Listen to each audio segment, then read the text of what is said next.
onto a tower, then a funnel brings it down to the next project. Our goal was to get the ball up on top of the tower without getting it jammed or falling off the bucket. Our design first was to build a launcher.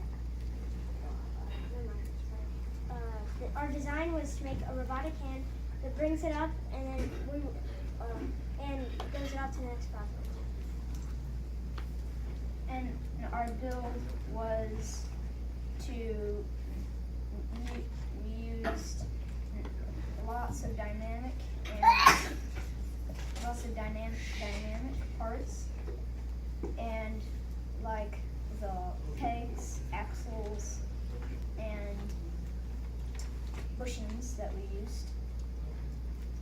We also used dynamic and static and electronic parts. Static parts are parts that don't move, like our beams. And electronic parts are parts that need information and electricity to work, like our motors, our EV3, and our NXT microcontrollers.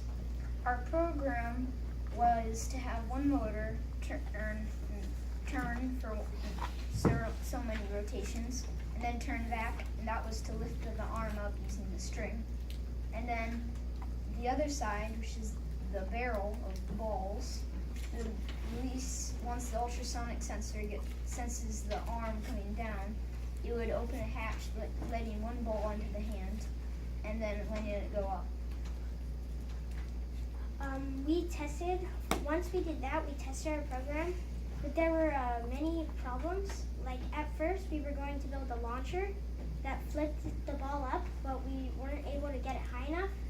So then we tried 2 wheels, like squeezing the ball and then pushing it up.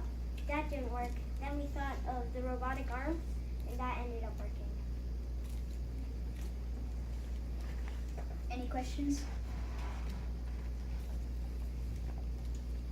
What was the hardest part of building a robot? Either the launcher or the robotic arm getting the ball up to the tower. Why'd you guys want something to make like a tower? Well, we thought it was really cool in the YouTube videos that we watched of Rube Goldberg machines, so we decided to make it. Any other questions? How did you get the arm up? We used a string and a motor.